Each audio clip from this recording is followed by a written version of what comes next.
ಇದೇ ಸಂದರ್ಭದಲ್ಲಿ ಪವಿತ್ರ ಗೌಡ ಬೆನ್ನು ತಟ್ಟಿ ಸಂತೈಸಿದ್ದಾರೆ ನಟ ದರ್ಶನ್. ಇನ್ನು ನಟ ದರ್ಶನ್ ಆರೋಗ್ಯ ವಿಚಾರಿಸಿದ್ದಾರೆ ಪವಿತ್ರ ಗೌಡ. ಯಾಕಂದ್ರೆ ಈಗ ಆಪರೇಷನ್ ಸರ್ಜರಿ ಇನ್ನು ಮುಂದೆ ಆಗೋದಿದೆ. ಕುಣಿತಾ ಬಂದ್ರವರು ಇಬ್ರು ಕೋರ್ಟ್ ಹಾಲ್ನಲ್ಲಿ ಮಾತುಕತೆ ನಡೆಸಿದ್ದಾರೆ. ಸ್ವಲ್ಪ ಭಾವುಕರಾದ್ರು ಪವಿತ್ರ ಗೌಡ ಮಾತಾಡುವಾಗ, ಕಣ್ಣಲ್ಲಿ ಸ್ವಲ್ಪ ನೀರು ಬಂದಿತ್ತು. ಅದಾದ ಮೇಲೆ ಸಮಾಧಾನ ಮಾಡಿದ್ರು ದರ್ಶನ್ ಅವ್ರಿಗೆ, ಬೆನ್ನು ತಟ್ಟಿ ಸಂತೈಸಿದ್ರು. ಯಾಕಂದ್ರೆ 6 ತಿಂಗಳಾಯ್ತು ಮುಖಾಮುಖಿ ಆಗದೆ, ಮತ್ತೆ ಒಂದು 6-7 ತಿಂಗಳ ಜೈಲು ವಾಸ. ಹಾಗಾಗಿ ಎಲ್ಲೋ ಹೋಯ್ತು ಲೈಫ್ ಟರ್ನ್ ಆಗಿದ್ದು. ಈಗ ಮುಕ್ತರಾಗಿದ್ದಾರೆ, ಅಂದರೆ ಜಾಮೀನ್ ಮೇಲೆ ಆಚೆ ಇದ್ದಾರೆ. ಆ ಸಂದರ್ಭದಲ್ಲಿ ಸಿಕ್ಕಂಥ ಸ್ವಲ್ಪ ಸಮಯ 10 ರಿಂದ 15 ನಿಮಿಷ ಅಷ್ಟೇ ಅವ್ರಿಗೆ ಕೋರ್ಟ್ ಹಾಲಲ್ಲಿ ಸಮಯ ಸಿಕ್ಕಿದ್ದು. ಅಷ್ಟರಲ್ಲೇ ದರ್ಶನ್ ಅವರು ಮತ್ತು ಪವಿತ್ರ ಗೌಡ ಅವರು ಮುಖಾಮುಖಿಯಾಗಿ ಪರಸ್ಪರವಾಗಿ ಕುಶಲೋಪರಿಯನ್ನು ವಿಚಾರಿಸಿ, ಹೇಗಿದ್ದೀರಾ ದರ್ಶನ್ ಅಂದರೆ ಅವರ ಒಂದು ಆರೋಗ್ಯ ಏನಿದೆ, ಸ್ಥಿತಿ ಹೇಗಿದೆ, ಮತ್ತು ಆಪ್ರೇಷನ್ ಏನಾಯಿತು ಕತೆ, ಏನು ಡಿಸೈಡ್ ಮಾಡಿದ್ರಿ, ಜೊತೆಗೆ ಈಗ ಹೇಗಿದೆ, ನೋವು ಬೆನ್ನು ಆಗಿರ್ಬೋದು, ಕಾಲು ನೋವಾಗಿರ್ಬೋದು ಹೇಗಿದೆ, ಇದೆಲ್ಲವನ್ನು ಕೂಡ ಪವಿತ್ರ ಗೌಡರು ಕೇಳಿದರು.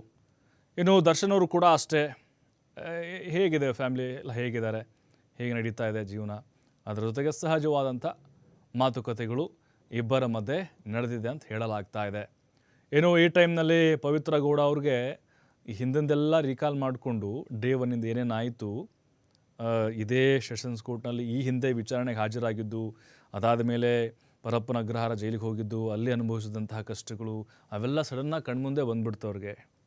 ಅಲ್ಲಿಂದ ಮತ್ತೆ ದರ್ಶನ್ ಅವರು ಪರಪ್ಪನ ಅಗ್ರಹಾರದಿಂದ ಬಳ್ಳಾರಿಗೆ ಶಿಫ್ಟ್ ಆಗಿದ್ದು, ಇದೇನಪ್ಪ ನಾನೇ ಮಾಡಿಬಿಟ್ಟೆ, ಇದು ನನ್ನಿಂದನೇ ಆಗಿಬಿಡ್ತು ರಾಧ ಅಂತ, ನಾನು ಸುಮ್ಮನೆ ಇದ್ದಿದ್ದರೆ, ದರ್ಶನ್ಗೆ ಹೇಳದೇ ಇದ್ದಿದ್ದರೆ ಈ ರೀತಿ ಆಗ್ತಾ ಇರಲಿಲ್ಲ, ಇಷ್ಟೆಲ್ಲ ಜನರು ಸಫರ್ ಆಗ್ತಾ ಇರಲಿಲ್ಲ, ಎಂಥ ಪರಿಸ್ಥಿತಿ ಬಂತು, ಕೋರ್ಟ್ಗೆ ನಾವು ಮತ್ತೆ ಅವ್ರು ಕರೆದಾಗೆಲ್ಲ ಬರಲೇಬೇಕು ಅಂಥೇಳಿ ದರ್ಶನ್ ಅವ್ರನ್ನ ನೋಡಿದ ತಕ್ಷಣ ಅವ್ರಿಗೆ ಆ ಒಂದು ಫೀಲ್ ಕಾಡೋಕ್ಕೆ ಶುರುವಾಯಿತು.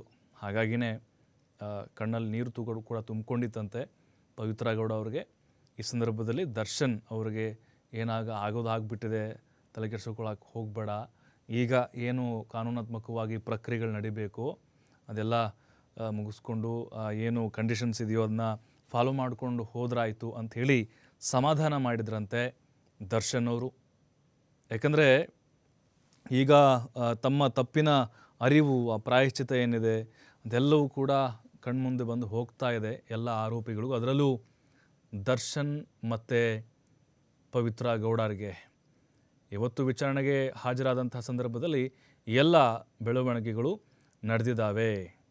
ಯಾಕಂದರೆ ಪವಿತ್ರ ಗೌಡ ಅವರು ಈ ರೇಣುಕಾಸ್ವಾಮಿ ಕೊಲೆ ಪ್ರಕರಣದಲ್ಲಿ ಅವ್ರ ಮೇಲೆ ಬಂದಂಥ ಆರೋಪಗಳು, ಅವ್ರ ಪಾತ್ರ ಏನಿತ್ತು, ಚಾರ್ಜ್ ಶೀಟ್ನಲ್ಲಿ ನಾವೆಲ್ಲ ನೋಡಿದ್ವಿ, ಕೋರ್ಟ್ನಲ್ಲೂ ಕೂಡ ವಾದ ಪ್ರತಿವಾದದಲ್ಲೂ ಕೂಡ ಅದನ್ನು ಅವಲೋಕಿಸಿದ್ವಿ.